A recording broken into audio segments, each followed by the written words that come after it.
ఆలస్యం అవుతుంది. ఆ అబ్బాయి ఇంకా రాలేదు. ఇక తను రాడనుకుంటా. మీరు వస్తున్నారని తెలిసి ఇంట్లోనే కూర్చున్నాడు. ఏదో ముఖ్యమైన పని వచ్చి బయటికి వెళ్ళినట్టున్నాడు. వాడు చాలా మంచివాడు. ఊళ్ళో ఎవరికి ఏ అవసరం వచ్చినా వాడే ముందుంటాడండి. ఆ కారణంగానే వాడికి ఇంట్లో ఉండటానికి టైం లేదు. అలా అయితే పెళ్ళైన తర్వాత కూడా ఇంట్లో లేకపోతే ఎలాగా? అయ్యో, ఈ స్వభావం మార్చుకోవాలని నేను వాడికి ప్రత్యేకంగా చెప్పాను.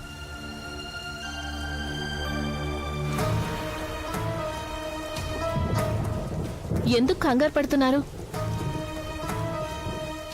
ఎప్పట్లాగానే బావగారు ఇంట్లో లేరు కదా? అనవసరంగా ఇప్పుడు నువ్వు నన్ను ఇరిటేట్ చేయో దర్శన. కాసేపు నన్ను ప్రశాంతంగా వదిలేయ్. నేను మీకు ముందే చెప్పాను కదా, ఆయన్ని పెళ్లి చేసుకోరని. నాకు ఎప్పుడో తెలుసు. ఆ రోజు నేను చెప్పిందే ఇప్పుడు నిజమైంది, చూసారా? ఆ రోజు నేను మీకు చెప్పినప్పుడు మీరు నా మీద అరిచారు కదా, అనవసరంగా మాట్లాడుతున్నాను అన్నారు. ఈ పెళ్లి జరగడం నాకిష్టం లేక అలా మాట్లాడుతున్నాను అన్నారు. ఇప్పుడేమైంది? కనీసం ఫోన్ కూడా లిఫ్ట్ చేయడం లేదు. చూడర్చన, ఇప్పటికే నాకేమీ అర్థం కాక టెన్షన్లో ఉన్నాను. అలాంటిది ఇప్పుడు నువ్వు వచ్చి నన్ను దెప్పి పొడుస్తున్నావు. నువ్వు ముందు లోపలికెళ్ళు. నేనేమైనా మాట్లాడితే మాత్రం మీకెక్కడ లేని కోపం వస్తుంది. ఏదొచ్చినా రాకపోయినా ఇది మాత్రం బాగా వచ్చు.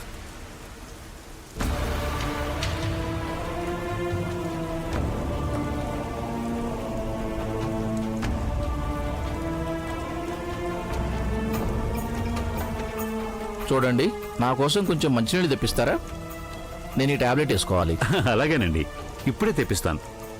ఆయమ్మా, ఆయమ్మా, కొన్ని మంచినీళ్ళు తీసుకురా. వయసు పెరిగే కొద్దీ ఎన్నో సమస్యలు వస్తుంటాయి.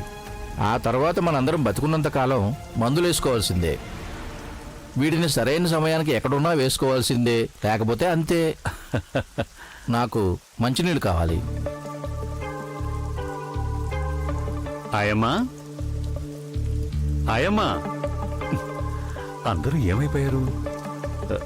ఆయమ్మా, అర్చన, ఏంటి మావయ్య గారు?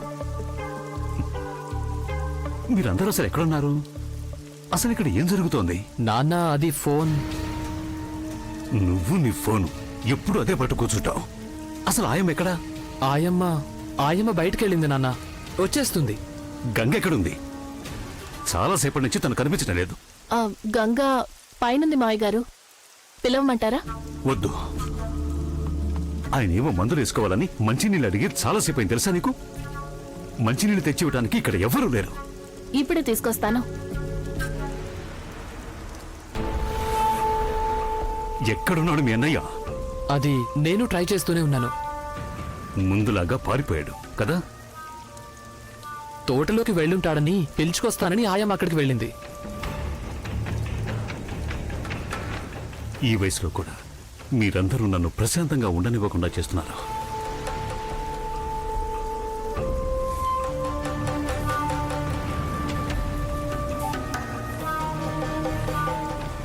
వచ్చేవాయమ్మా? ఎక్కడా? అన్నయ్య ఎక్కడున్నాడు? తను కనిపించలేదు. అంటే తోటలో కూడా లేడా? లేడు, తనక్కడ ఎక్కడా లేడు. ఆయమ్మను సరిగ్గా చూసావా లేదా? లేక వర్షం పడుతోందని త్వరగా తిరిగి వచ్చేసావా? లేదు బాబు, నేనక్కడ మొత్తం అంతా వర్షంలో తడుస్తూ వెతికి చూశాను. దేవాబాబు అక్కడెక్కడా లేడు. నేను కూడా వెళ్ళి చూసొస్తాను. మనిషి అక్కడ లేడు అన్నప్పుడు ఎవరు వెళ్ళి చూస్తే ఏంటి? అన్నయ్య అసలు ఎక్కడికి వెళ్ళుంటాడు? తనకు తెలిసిన వాళ్ళందరికీ ఫోన్ చేసి అడిగాను, ఎవరికీ తెలీదంట. జంక్షన్లో ఉన్న షాప్ అతన్ని కూడా అడిగాను, అన్నయ్య అసలు అక్కడికి రానేలేదని చెప్పాడు. తనకసలు ఈ సంబంధం చేసుకోవడం ఇష్టం లేదేమో అని అనిపిస్తోంది. ఏ విషయమైనా అన్నయ్య డైరెక్ట్ గా చెప్పొచ్చుగా. ఇక్కడ ఇలా మమ్మల్ని ఇరికించేసి వెళ్ళటం ఏం బాగాలేదు. ఇప్పుడు నేను అసలు ఏం చెయ్యాలి? చూడు బాబు, ఇక ఎవరు అతని కోసం వెళ్ళొద్దు. ఇష్టం ఉంటే తనే వస్తాడు. చేసుకోబోయేది తనే కాబట్టి తన ఇష్టం.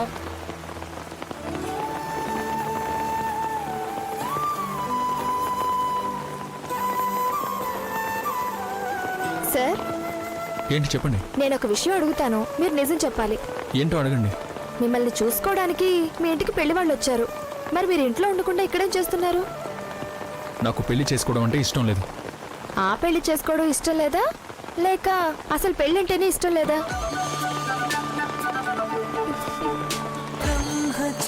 చిలిపి కలవే హరివిల్లు సొగసు తేరవే. టీచర్, వర్షం ఆగింది.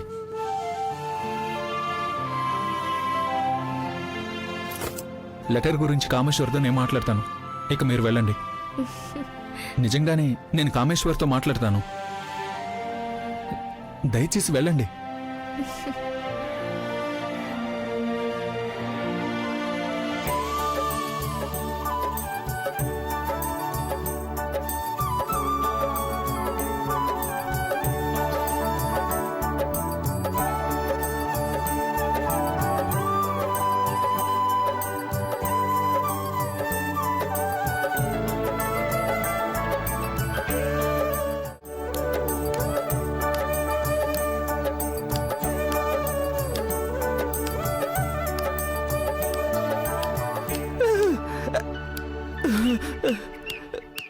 అన్నా, నీకేమైనా లాటరీ తగిలిందా?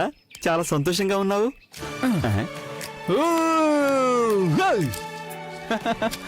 ఏంటన్నా నువ్వు చేసిన పని? ఇంతసేపు అదే నన్ను కాపాడింది. రే, ఈ వర్షం ఇప్పుడు మన కోసమే కదా కురుస్తుంది. మరి అందులో తడవకపోతే ఇంకెందుకు చెప్పు? ఏదో జరిగినట్టు అనిపిస్తోంది, అందుకే ఇంత సంతోషంగా ఉన్నావు. ఆకలేసిన పిల్లాడికి పాలు దొరికినట్టు, నువ్వు గుర్రపు స్వారీ చేస్తున్నట్టు మనసు లోపల ఎగురుతుంది కదా. అబే, అదేం లేదురా. ఈరోజు సంబంధం నుంచి తప్పించుకున్నాను కదా, అందుకే సంతోషంగా ఉంది. అన్నా, ఆ, నువ్వు చేసిందేం బాలేదన్నా.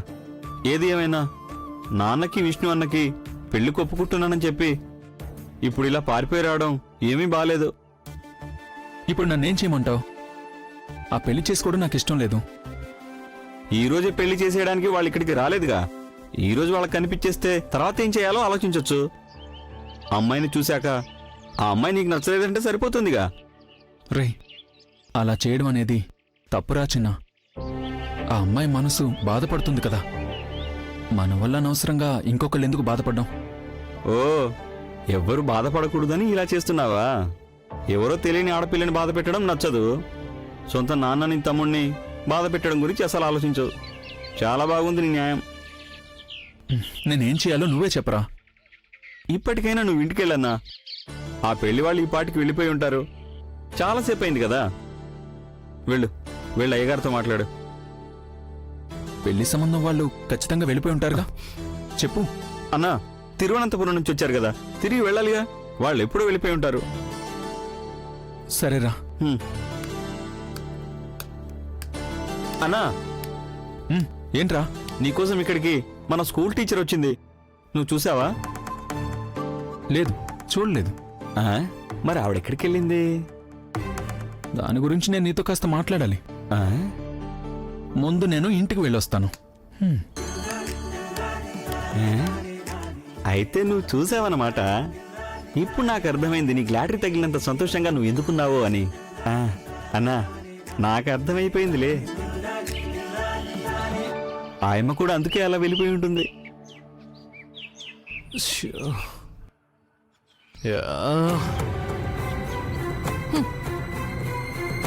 మీరిలా తలగొక్కుంటూ నిలబడితే ప్రయోజనం ఉండదు.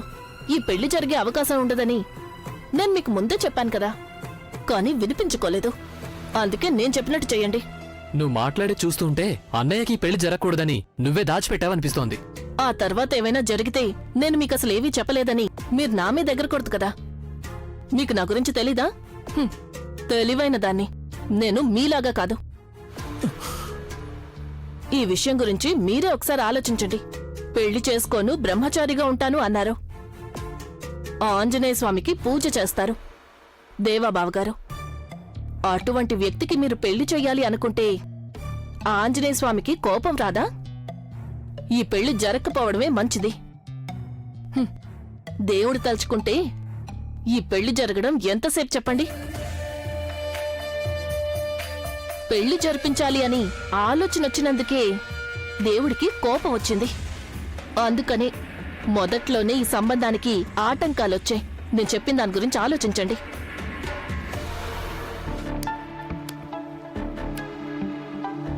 నాన్న ఇప్పుడు నా మీద కోపంగా ఉండుంటారు. ముందు నుంచి వెళ్ళకూడదు.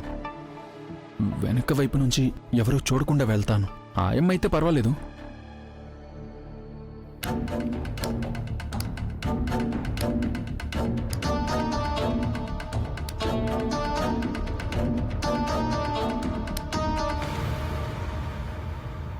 ఇప్పుడు వాళ్ళకి ఏం చెప్పాలా అని నేను ఆలోచిస్తున్నాను.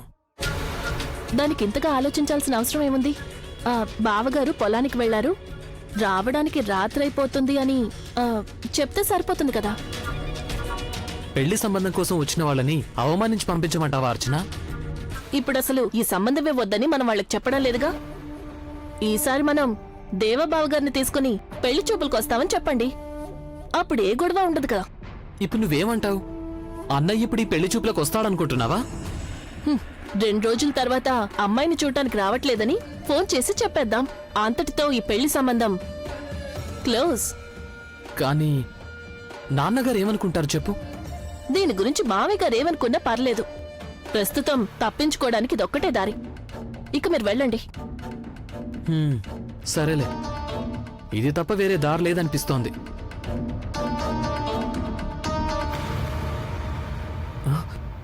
అడుగో అన్నయ్య, అన్నయ్య!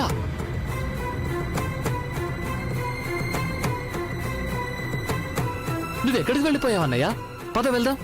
రేయ్, చెప్పేది వినరా, ఆగు.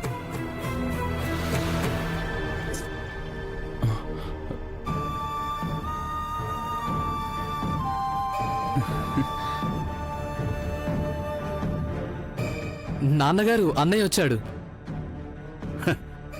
ఆహా, వచ్చేసాడన్నమాట మన హీరో గారు. ఇక్కడ మేము ఎంతసేపటి నుంచి వెయిట్ చేస్తున్నామో తెలుసా? నాన్న, నేను మన తోటకు వెళ్ళాను.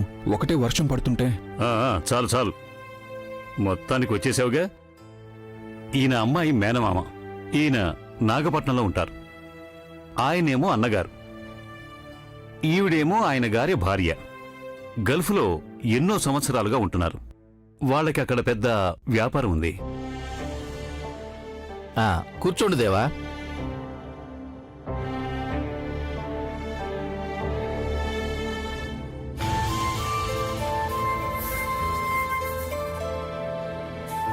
ఇవాళ యువకుల్లో వ్యవసాయం చేసేవాళ్ళు చాలా తక్కువ మంది ఉన్నారు.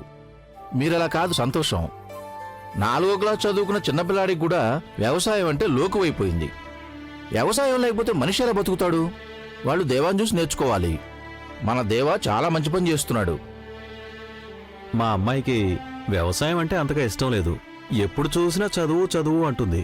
ప్రస్తుతం ఎంఎస్సీ చేస్తోంది, తర్వాత పిహెచ్డీ చేయాలనుకుంటుంది. పెళ్ళైన తర్వాత దేవాగారే మా అమ్మాయి అనుకున్నది చదివించాలి. నాకు ఒకే నెల లీవ్ దొరికింది. అందులో 8 రోజులు అప్పుడే అయిపోయాయి. నేను తిరిగి వెళ్లిపోయేలోపు ఈ పెళ్లి జరిగిపోవాలి. దానికే ఉంది, వారం రోజులు చాలు మాకు. అన్నీ సిద్ధంగా ఉన్నాయి.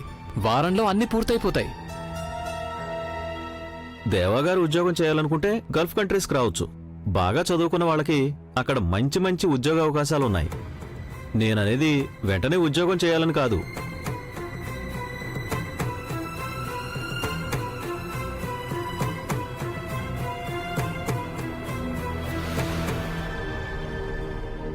వెంటనే జాబ్ చేయాలని కాదు. దేవాగారు చదువు పూర్తి చేసి తర్వాత చేయొచ్చు. మీరేం చదివారు? ఇంజనీరింగా, అగ్రికల్చరా?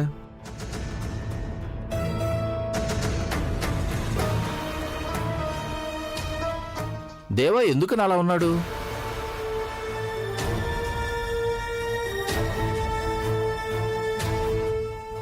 ఏంటి ఏంటి సంగతి?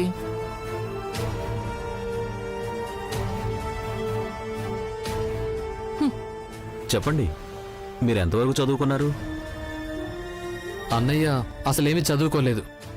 కొన్ని సమస్యల వల్ల అన్నయ్యకి చదువుకోవడం కుదరలేదు. అది సరే గాని ఎంతవరకు చదివాడు? అది 2వ క్లాస్ దాకా. You mean second standard? అవును.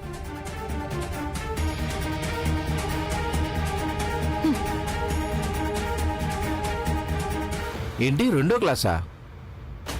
చదివింది 2వ క్లాసే అయినా అన్ని పనులు ఎంతో చక్కగా చేస్తారు. అంతేకాదు, ఆస్తి కూడా ఉంది. ఇంకా మీకు ఏం కావాలి?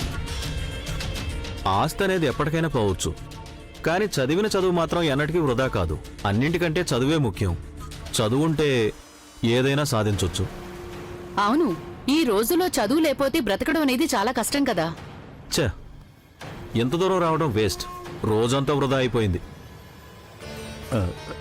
అయ్యో, మీరు అలా వెళ్ళిపోతే ఎలా? మనం ఇంకా చాలా విషయాలు మాట్లాడుకోవాలి కదా. మేం మా అమ్మాయితో మాట్లాడాలిగా.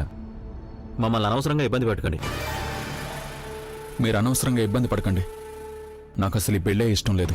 ఓన్లే మాకు ఒక సమస్య తీర్చేసావు, ఇక్కడితో ఊరుకోవచ్చు. అసలు చదువురాని వాడికి మా పిల్లనిచ్చి పెళ్లి చెయ్యం. కొంచెం కూడా చదువుకున్న వాడికి పిల్లని ఎవరిస్తారు చెప్పండి?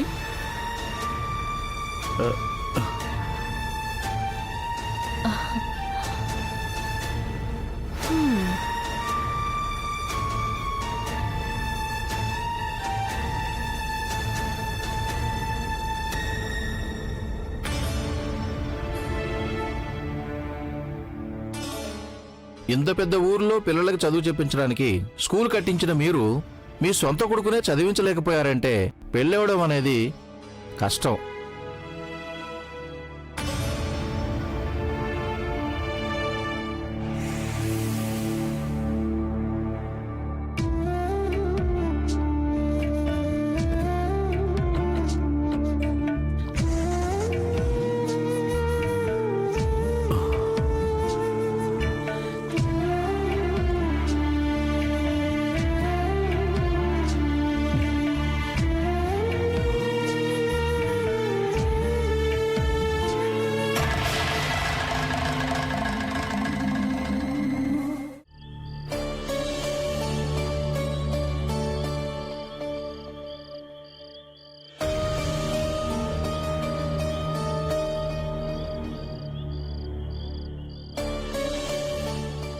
అయ్యగారు ఇంకా నిద్రపోలేదా?